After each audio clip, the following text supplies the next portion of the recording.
আল্লাহ কোন বললেন নবী গো আপনি একটু জানাবেন। আল্লাহর নবী বলেন সাহাবীরা রে তাইলে সময় মাসের গুরুত্ব হলো চারটা আমলের কথা বলেছেন নবী বলেন অনেকে বাড়তি আসছে পাঁচটা, আচ্ছা চারটা আমলই করি বেশি করার দরকার নাই। এই চারটা আমলের কথা বলেছেন আমার হাবিবে কিবরিয়া নবী আমার চারটা আমলের কথা বলেছেন। আর দুইটা ইমানদারের বৈশিষ্ট্য হলো ইমানদারেরা আল্লাহ ব্যতীত অন্য কারো কাছে মাথা নত করতে পারে না। আল্লাহ ব্যতীত কথা কয় না, আল্লাহ ব্যতীত অন্য কারো কাছে মাথা, খাজা বাবা, ওয়াল বাবা, তালা বাবা, ছাতা বাবা এদের কাছে মাথা নত করবে। আমরা একমাত্র মাথা ঝুঁকাবো কার কাছে? আল্লাহর কাছে। হাদিসের বর্ণনা আসছে আল্লাহ রাসূলের বিবির কাছে ছোট্ট বিবি মা আয়েশা সিদ্দিকা, এই মা আয়েশার কাছে নবীজি শুয়েছিলেন। হঠাৎ করে মা আয়েশার কাছ থেকে উঠে গেলেন। নবীজি উঠে যাইয়া আল্লাহর নবী চোখের পানি দল দল দল দল করে পড়ে। আল্লাহর নবীর পিছনে মা আয়েশা খেয়াল করে নবীজি কোথায় যায়। আমার নবীজি উঠে আস্তে আস্তে চলে গেছে জান্নাতুল বাকি। এই জান্নাতুল বাকির কাছে যাইয়া নবীজি আরো গুমরে গুমরে কাঁদে। আল্লাহর নবী চোখ দিয়ে বেয়ে বেয়ে বেয়ে অশ্রু করে। পিছন থেকে মা আয়েশা হাত টানিয়ে বললেন নবী গো কোনদিন আমার কাছে আপনি এইভাবে উঠে কোনদিনও চলে আসেন নাই, জানতে চাইনি নবী গো কেন আপনি উঠে চলে আসলেন। আর জান্নাতুল বাকির কাছে আপনি জান্নাতুল বাকির কাছে আপনি আপনি আপনি বসে বদরায়া বদরায়া আপনি চোখের পানি ফলায়া ফলায়া কাঁদেন। নবীজি বলছে আয়েশা রে আমি এই মুহূর্তে তোমার পাশে যখন আমি শুয়েছিলাম তখন আমার পাশে আর কেউ না জিবরিল ফেরেশতা একটা ইলহাম নিয়ে আসলেন। সুবহানাল্লাহ বলেন। নবীজি আমার বলছে আয়েশা রে কি ইলহাম নিয়ে আসছে জানো? নবীজি আমার কান্না আরো বেড়ে গেল। ও আয়েশা এই রজব মাসে আমার আল্লাহ জিবরাইলকে এসএমএস দেয়, আমার কাছে এসএমএসটা ডক করলেন। আমার কাছে জিবরাইল আমার কাছে বলল ও আল্লাহর নবী হযরত মুহাম্মদ মুস্তাফা সাল্লাল্লাহু আলাইহি ওয়াসাল্লাম নবী গো আপনারে এসএমএস দিয়েছে আল্লাহ এই রজব মাসে যদি বান্দা কোন চারটা আমল করে, চারটা ফিকির করে, চারটা যদি নিয়ম মানে, এই চারটা হুকুমিয়াত যদি কায়েম করে আমার আল্লাহ ওই বান্দার জন্য জান্নাতের দরজা উন্মুক্ত করে দেবে। এই চারটা আমল করে এক নাম্বার বলি, এক নম্বরে আল্লাহর নবী বললেন আয়েশা রে এক নম্বরে ওই বান্দা যদি আল্লাহর রাস্তায় বেশি বেশি যদি দান সদকা করে, কয় নম্বরে? এক নম্বরে দান সদকা, কয় নম্বরে?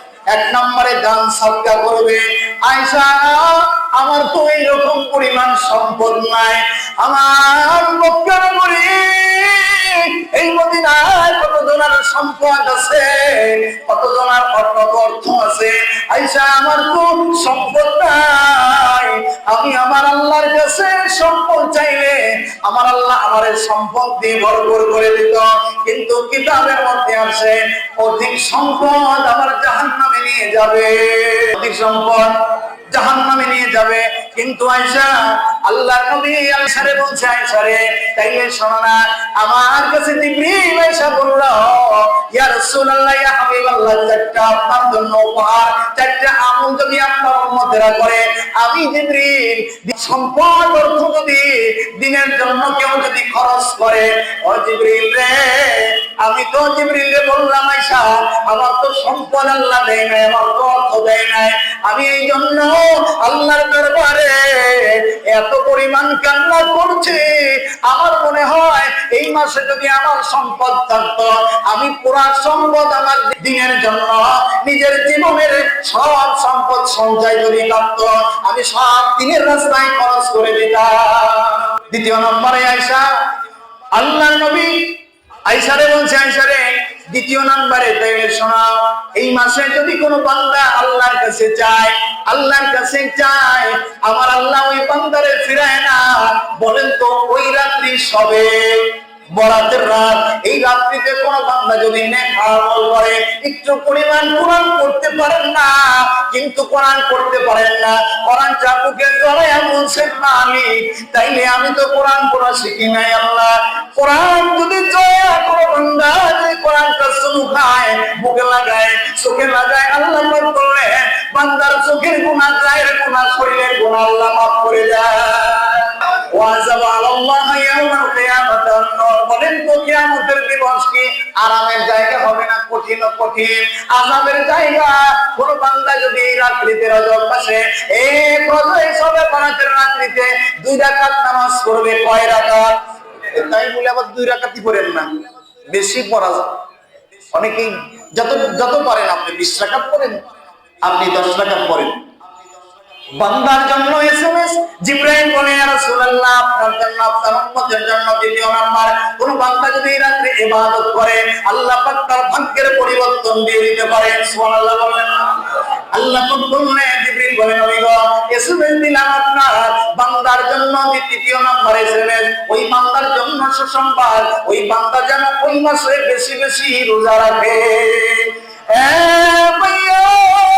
আল্লাহর নবী আয়েশারে বলে, আয়েশারে আমি এই জন্য দোয়া করলাম, রব্বানা তুগফির লানা যুনুবানা ওয়া কাফির আনা সাইয়্যাতিনা ওয়া তাওফানা মা'আল আবরার। আয়েশা ওয়াদিনা মান তাআল্লা মুসলিমিনা ওয়াল উম্মতিহি ইয়াউমাল জাসাদ লিকুল্লিল আমরা।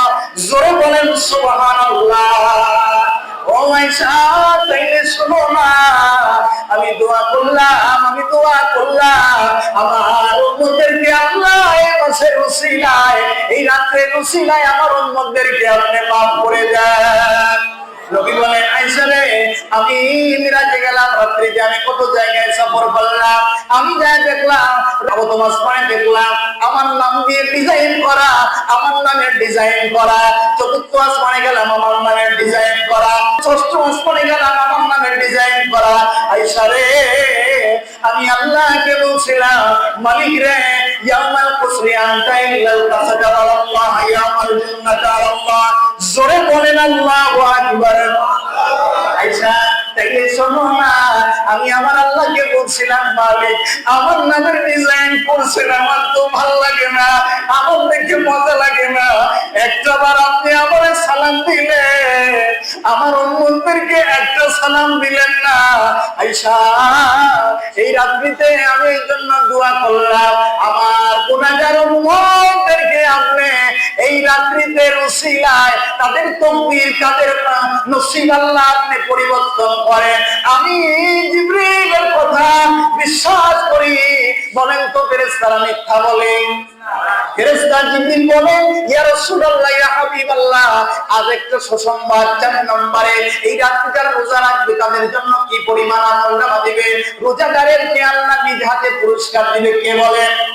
আল্লাহ বলেন, যে মানুষ কোরআন খতম দেয় রমজান মাসে একটা, আল্লাহ তার জন্য 70টা কোরআন খতমের সওয়াব দান করে।